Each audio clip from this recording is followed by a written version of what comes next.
Vamos a hablar de los migrantes, volvemos a hablar de Ceuta, vamos a poner el foco en los menores en esta oportunidad con Flor Massari. Flor, contanos. ¿Qué tal? Buenas tardes, Paula.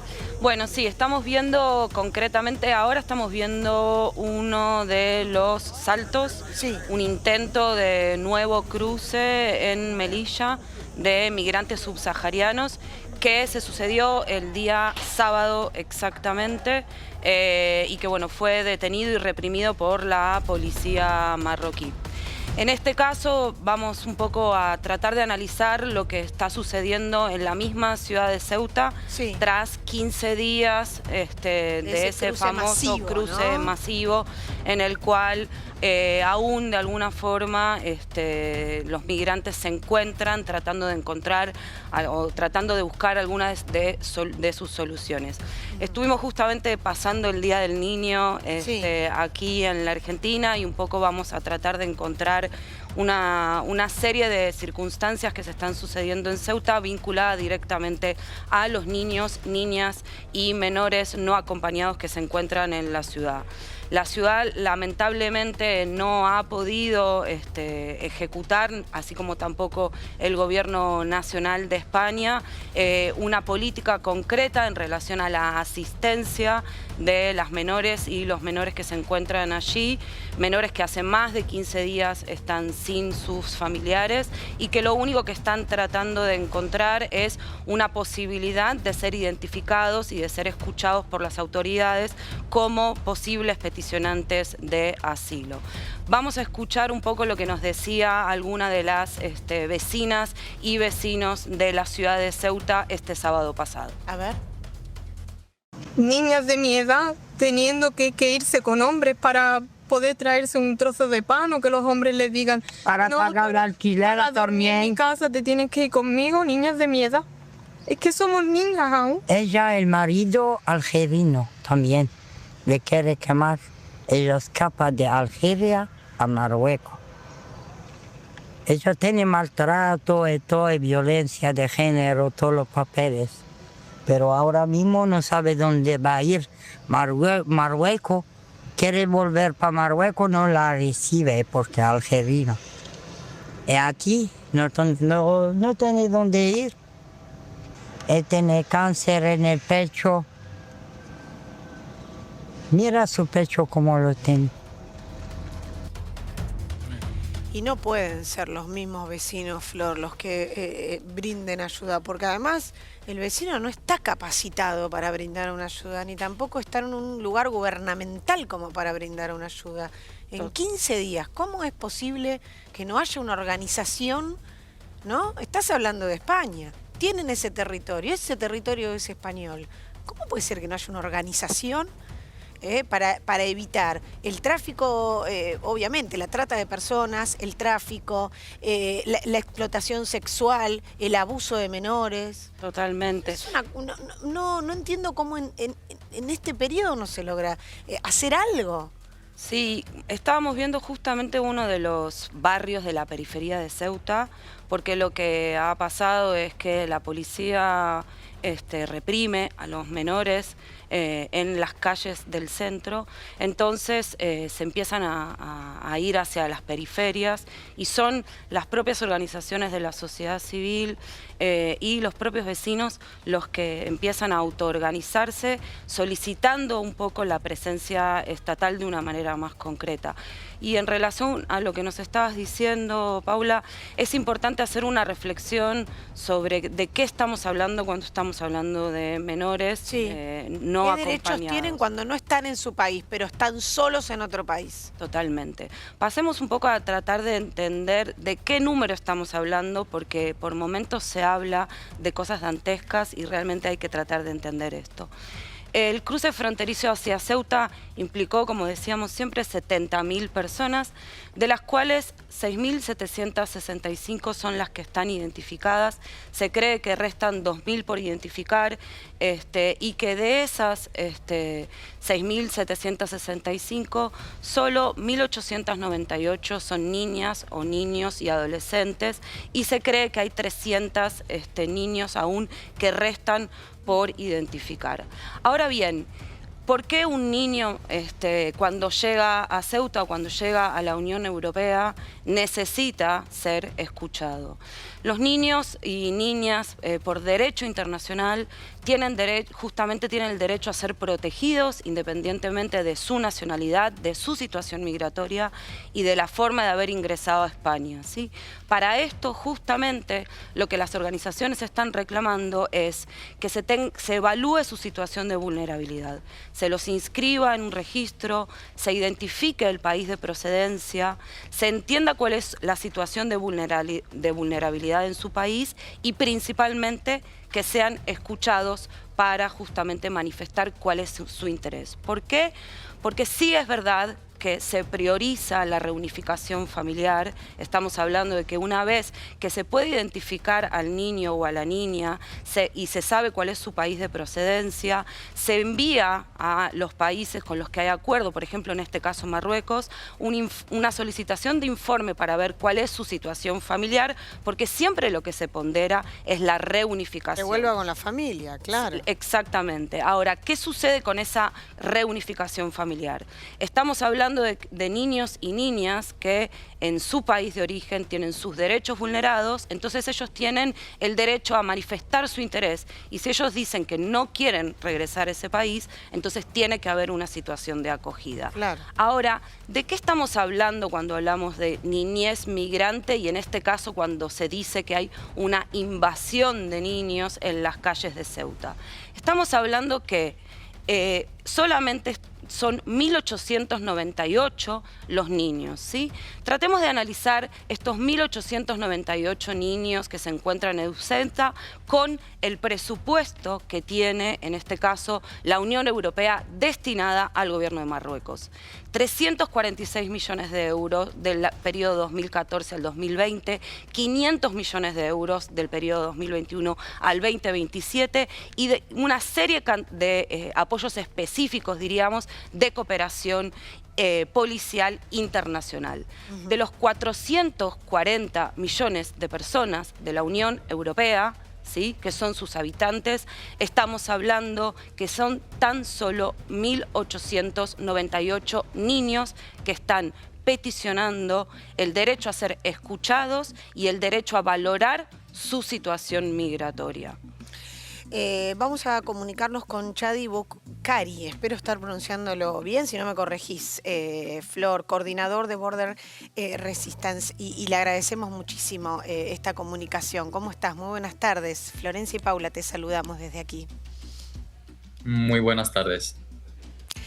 Bueno, gracias por esta comunicación y no sé si pudiste tener la posibilidad de escuchar a Flor cuando hacía esta recopilación para decirnos también, ¿no?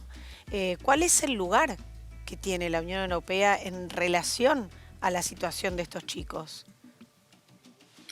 Bueno, para entender la situación de lo que está pasando, antes de hablar de los niños, tenemos que saber lo que está pasando en Marruecos dentro. En un país donde era la pobreza, no hay trabajo, no hay futuro para nadie. Represión, dictadura y los niños ya saben, son responsables, aunque son niños menores de edad, son responsables y piensan que van a migrar para mejorar su futuro, para no salvar a solo ellos mismos, pero también a sus familiares. Entendemos muy bien para nosotros en Border Resistance era una trampa, de que para entender esta trampa de Ceuta tenemos que entender lo que ha pasado en Melilla, en los hechos de Ceuta. Marruecos siempre da dos posibilidades. En Melilla, por ejemplo, han entrado casi 100 personas. En Ceuta han entrado decenas de miles. Primero, los datos que ha presentado la compa ahora mismo, podemos entender cómo queremos como Melilla, o queremos que funcione Marruecos como Melilla, necesitamos más dinero de la Unión Europea, necesitamos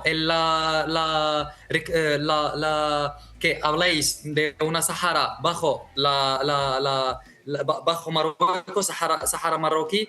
Necesitamos que Marruecos defiende los intereses de Estados Unidos en Marruecos, y también tras la visita de Argelia por Pedro Sánchez, y también cuando ya ahora España tiene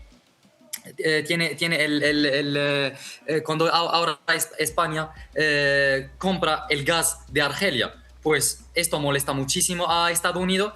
También estamos en un contexto de una larga ruta de la Sahara Occidental que se llama, que ahora le han llamado Trump. Justamente ha pasado lo que está pasando en Ceuta. Pues ya tenemos un pueblo, que todo el pueblo marroquí, casi todo el pueblo marroquí, tiene el sueño de ir a España. La gente quiere mejorar. Yo soy marroquí, no tenemos hospitales en Marruecos.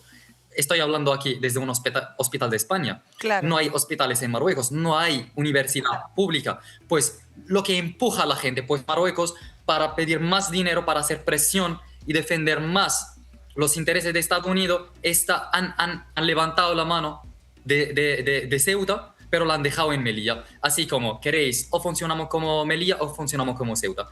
Hablo ahora sobre la situación de los menores. Lo que está pasando ahora mismo a los menores. Están persiguiendo, están pegando por elementos de autoridad española, como con cagules y con bandera de España, pero no sabemos quién son. ¿Son militares? ¿Son paramilitares? ¿Son policía? No sabemos quién son esta gente que están pegando todas las noches los menores de edad. Están sufriendo brutales agresiones, violaciones de derechos humanos, y exigimos una investigación independiente por parte de las autoridades españolas para que la gente... también exigimos del gobierno central que actúe e interviene bajo las normas de derechos humanos, porque lo que está pasando en Ceuta son violaciones de derechos humanos. No tiene nada que ver con... La gente que está ahora en Ceuta necesita asilo y tienen el derecho de pedir el asilo, pero se están tratando de una manera de... No le están dando comida, muy poca comida, agresiones, están dando a la gente palizas para que vuelven a Marruecos. Pero la gente se entiende perfecto sabe la vida como es en Marruecos. Del hostigamiento y la violencia, ¿no?, que se está viviendo en la calle. Flor, la última, estamos teniendo problemas en la comunicación, pero te hacemos una pregunta para poder darle un marco y cerrarlo. Chadi, sí, bueno, vos estabas describiendo algo que venimos mostrando, que es cómo el proceso de externalización de la frontera es el principal problema, ¿no? Y de alguna forma lo que estamos tratando de entender es que no existe posibilidad de desarrollo en una parte del mundo si no hay desarrollo en otra parte del mundo. Porque lo que siempre decimos es que lo más importante es el derecho a no migrar, no el derecho a migrar. Es el derecho a no migrar. El problema es que el derecho a no migrar implica justamente poder tener garantizados los derechos fundamentales en cada país y no seguir invirtiendo en dinámicas militares, en dinámicas de controles, ¿sí?, que justamente lo que favorecen es a los mismos grupos económicos. En este sentido, Chadi, quería preguntarte como organización, ustedes están trabajando diariamente en las calles de Ceuta, ¿sí?, y me parece también que es importante poder rescatar algo que muchas veces se utiliza como herramienta de presión mediática, que es el problema de la seguridad, ¿no? Hemos visto que salen en los medios de comunicación como cuestiones vinculadas a la seguridad, vinculando a los migrantes recientes como problemas de inseguridad, cuando en realidad si estas personas estuviesen alojadas, tuviesen alimentación y tuviesen ya la posibilidad de ingresar a un registro, claramente estaríamos hablando de otras condiciones. ¿Qué nos puedes decir? Porque hemos estado observando que ustedes han ido recorriendo los distintos barrios de las periferias y hemos visto por las cosas que ustedes han subido que la realidad es que Ceuta no está teniendo un problema de seguridad, ¿no? Está teniendo más que un problema de acogida. ¿Qué nos puedes contar un poco de lo que está sucediendo en las calles en relación a esto? Bueno, primero nosotros desde el colectivo Border Resistance y también como organizadores de la caravana Border Resistance partimos del derecho a la movilidad y después migrar y después pedir el asilo. Segundo, lo que está pasando en las calles de Ceuta es lo que he dicho antes. Hay dos tipos de ceutís, la gente de Ceuta, gente que también dan palizas a los migrantes, gente que también, algunos que ayudan a los migrantes, pero la mayoría, la policía y elementos del ejército que está persiguiendo a los migrantes dándole palizas. Están hablando de un centro de acogida de 1.500 plazas, pero no es suficiente. Han pasado 19 días y aún no hay respuesta. Necesitamos una respuesta por parte del gobierno central, una intervención para acoger a toda la gente que está ahora en Ceuta para que puedan solicitar el asilo de manera individual, cada uno, respetando los derechos humanos de toda esta gente, porque no hay solo marroquíes, hay sudaneses, hay de Eritrea, hay de Somal, hay de Chad, hay de Sur Sudán, hay de Etiopía, son varias nacionalidades también, marroquíes y argelinos, y del Yemen también. Por eso exigimos una intervención basada en el respeto de derechos humanos. Y para volver a una pregunta que has dado, claro que también Marruecos y la situación en Marruecos, nosotros no consideramos que los migrantes son víctimas, también por su voluntad propia han migrado y han cruzado la frontera, pero también esto viene de la situación que está en Marruecos, que en Marruecos los migrantes que estaban ahí en Marruecos no es un país seguro para migrantes, hay mucho racismo en Marruecos, también los marroquíes que están ahí viven un sufrimiento y viven en la miseria. Chadi, muchísimas gracias por esta comunicación. Muchas gracias, que te mejores. Muchas gracias. Flor, tema que va a continuar, por supuesto, ¿no? Que vamos a seguir tratando a lo largo de los días, porque esto pareciera que no tiene fin, por lo menos no un fin rápido. No, mientras sigan habiendo una desigualdad ya tan exacerbada, los territorios van a seguir siendo un espacio de migración y de movimiento. Gracias, Flor Massadi. Muchas gracias. Hacemos la primera pausa en Tarde a Tarde, ya volvemos.